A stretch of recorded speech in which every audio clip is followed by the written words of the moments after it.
Thank you. Good morning. This is the Christmas week, a celebration of the birth of Jesus Christ. That's right. Of gratitude and our access into heaven. There you go. The Excellent. place where we all want to go, but not yet. Not yet. We have to celebrate Christmas first. Dr. Johnson, Conversations with Dr. Johnson, thank you for joining us. Good morning. Dr. Johnson, we've been having a lot of fun before we went live. What's all that about? About you finding the spiciest black brother you lost all these years? Well, let's just leave it at that. The spicy Yeah. black brother? Yeah. All right. So today we're going to be talking about stem cells and your immune system. So why is stem cells, Dr. Johnson, such a controversial topic? Well, there are a lot of reasons for that. One reason is the federal government, in their infinite wisdom, has decided to limit the usage of stem cells and the research of stem cells. We can still use them under certain circumstances, and people need to understand that stem cells are a critically part of our healing process. They're a critically important part of our immune system. If I were to get a cut on my hand, that cut won't heal unless I have stem cells available. So stem cells are like what? The God cells? Well, they're the cells that are babies. They haven't decided what they're going to be when they grow up, and therefore they can grow up to be a skin cell, a muscle cell, a brain cell, etc., etc. They have to listen to the conductor, the master conductor, who says, stem cells come here, we're going to make you some muscle cells. There you go. Okay, and they match in line to become what they're destined. Am I that conductor of the stem cells?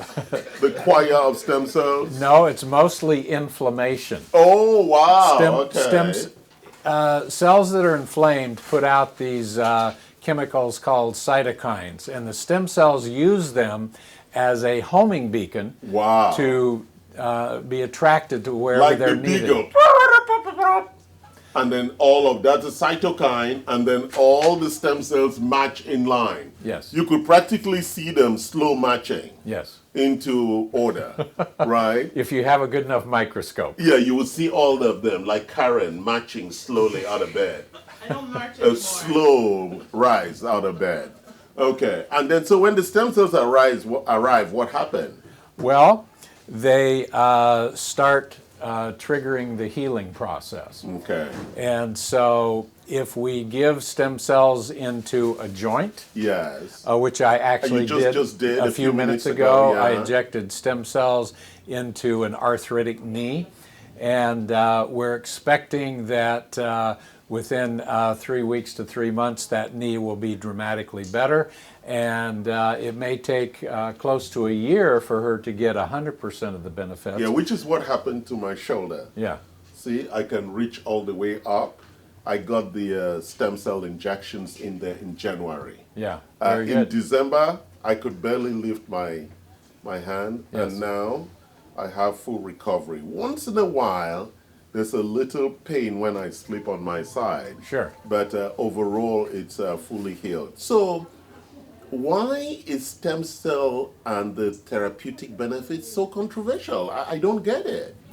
Well, if you ask the average doctor about stem cells, he'll say, oh, those don't work, there's no research on it. And the reality is there have been thousands and thousands and thousands of research studies done on stem cells. Yes. And I've seen dramatic healing personally in my own patients. I've injected I don't know how many hundreds of joints, knees, hips, shoulders, etc. I've seen a bad shoulder 90% improved 3 weeks after the injection. Wow. I've seen a hip 90% improved 3 weeks after the injection. And so talk to us, there are different kinds of stem cells, right? Yes. There's stem cells that can be extracted. You see, I went for this and I cut a lot of fat. Yes. Yes. So you can get the adipose liposuction. Yes. And then go out. So talk about the different sources for stem cells. Sure.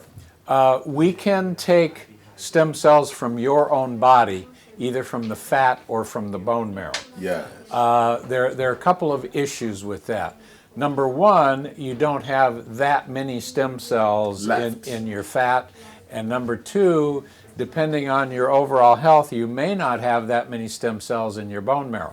Besides, if I'm personally going to get stem cells, why would I want 68-year-old stem cells from my own body? Okay. I want young, fresh, active, healthy, vibrant stem cells. That doesn't mean we're going to eat some young chicken, right, to get the stem cells. Well, I would certainly hope not. You know, in some cultures where they were carnivorous, perhaps that's why they ate babies.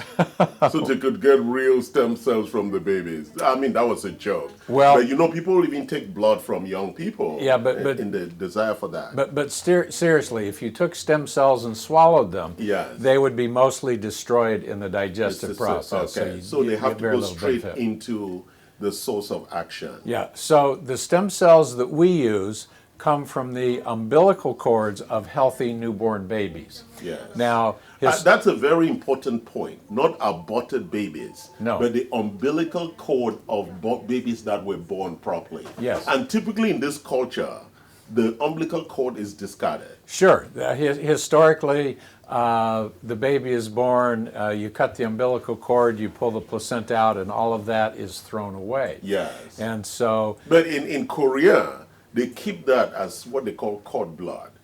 yes. They store it Yes. for usage sometime in the history of that child. Yes, That they and- might use it. I'm just saying that that's a very useful. And we can do that here. Yeah, we can do that here too. It's just kind of expensive to do that. Yeah, but so typically they throw it away. Yes. typically. Wow.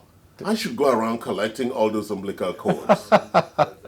Well, once it's collected, first of all, they have to take the medical history of the mother. They have to be certain that the mother is free of diseases and free of infections. We don't Yes. want somebody who has hepatitis C or HIV The or viral anything like infections, that. because Yeah. it will be difficult to filter out those viruses out of the collected stem cells, Yeah, correct? Because yes. of the filtration Yes. levels. Yeah, so once the umbilical cord blood is collected, it undergoes extensive testing Yes. to make sure that there are no problems with it. But there are lots of questions. People say, what is the half-life of these stem cells? Because when they're extracted, processed, and frozen, what's the viability that what I'm getting in the vial is? Well, we use stem cells that have documented greater than 90% viability. Okay, that means because we store it in nitrogen, right? Yes. We have that big nitrogen tank. Yes, yes. And let's see, I had another important thought. And escaped And because it I was escaped. talking. Yes, I'm sure that's it. Yeah, exactly. So we were talking about the freezing of it. So we extracted. Yes, go ahead. I know what it is. So once you have the stem cells injected into your body, wherever it is, the benefit seems to accumulate for approximately a year Yes. and perhaps a little bit longer. So are you saying that the stem cells are active for about a year, or the impact that they create is like a ripple effect? Yes, Ripple effect? I'm saying both of those. Okay. I'm saying both of those. Thank you, Dr. Yes. Johnson. Yes. That's why I think we're brothers. We just came at different times. There you go. Yes, and different places. And different mothers. Yes, exactly. It could have been the same father. You never know. Exactly. I'm guessing not, but you never know. Yes, so I've taken stem cells. So what is your recommendation for people who have pain in the knees and they're thinking about surgery? Well, I would say this. Surgery, whether it's a total knee replacement, total hip replacement, has about a 50% success rate. And by success rate, I simply mean the patients are fully satisfied with the outcome. Yes. And unfortunately, once you have surgery, there's no going back. Yes. You can't undo the surgery if you don't like the results. Yes. With stem cells. With stem cells, if for some reason you don't get the result you're looking for, you can still go ahead and have surgery. But if you Yes. have surgery first, then we can't give you stem cells afterwards. All right, so there is this other conversation about HA, hyaluronic acid. Yes. which is injectable, and I Yes. think insurance covers that, and stem cells. So, what is your thinking with regard to both as a remedy or therapy for knee problems? Well, hyaluronic acid is one of the major components of the cartilage in your knee. Yes. The meniscus, we call Yes. it. And so hyaluronic injections can be useful. In my experience, they don't hold a candle to stem cells. You certainly could do both if you wanted to. Yes. We could give stem cells and get to a certain point in the healing process and say, okay, now we're going to add some hyaluronic acid. All right, so that's wonderful. So we're talking here about stem cells and hyaluronic acid. But before we end it today, Dr. Johnson, I just wanted to talk about the amazing service that we're providing here with regard to COVID testing, one of your favorite topics. So what do you want to tell us about COVID testing? How excited are you about COVID testing? Well, I'm Wink, not. wink. I'm not sure excited would be the word, but certainly COVID testing can be very useful. Yeah. There's no test in the world that's 100% accurate 100% of the time, so there can be false positives and negatives, but, Yes. But so overall it can be very useful. And Yes. interestingly enough, if someone has COVID-19 and we give them stem cells, intravenously, stem cells have a great impact on strengthening the immune system. The actual word is modulating the immune system. If you have someone with an autoimmune disorder, which means the immune system is overactive, Yes. then stem cells are going to help bring that down where it belongs, modulate it. Yes. If your immune system is weak, then the stem cells are going to help bring it up to where it belongs. Amazing. It's almost like you get some little God cells inside of you.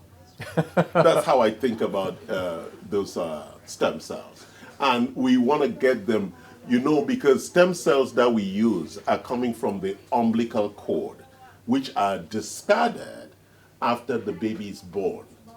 These stem cells are not from aborted children. No, not at all. Correct. It's really important because these are all ethically collected stem cells and they're all registered, and there's a lot of clinical research work going around Yes, that. absolutely. Yeah. So you would strongly recommend most people, as the patient who just walked out, that stem cells is a much preferred choice before you go for surgery because it gives you the option of getting healed.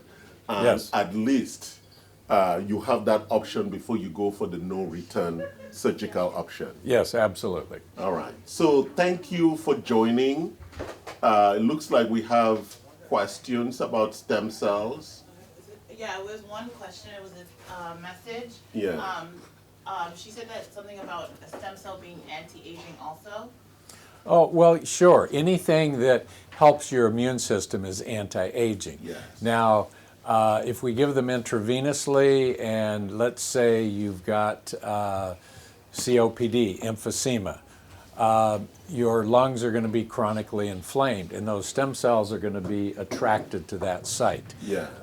If you've got other areas of inflammation, the brain, stem cells will be attracted to I that wanted site. to be very specific. Stem cells are like the architectural components for repairing and Yes. regeneration. Yes. So when you're talking about potentially with lymphosema where the lung cells, the alveoli are compromised, Yes. that's where the stem cells will be attracted to rebuild that architecture. Yes, yes. So what we are finding out from the literature is that most people who are recovering from COVID have significant damage. They have inflammation throughout many parts of their body, especially the lungs. But So you think that stem cells is a good therapy post-recovery for COVID patients? yes, studies have shown that it's very effective. Okay. Yeah. Wonderful. Any other questions?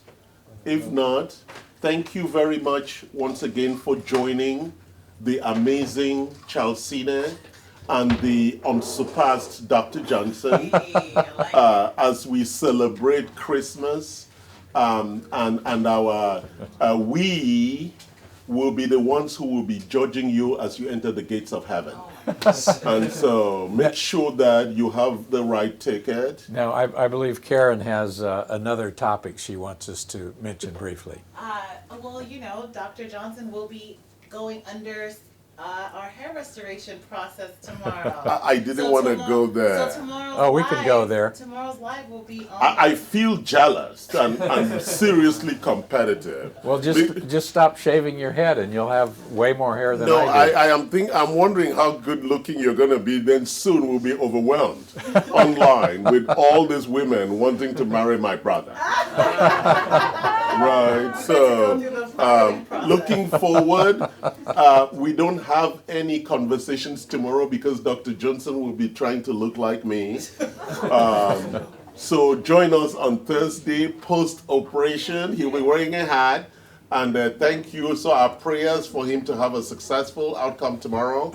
And as we prepare for Christmas, come and get your vitamin D3. Love you. Bye-bye. Thank you. Merry Christmas.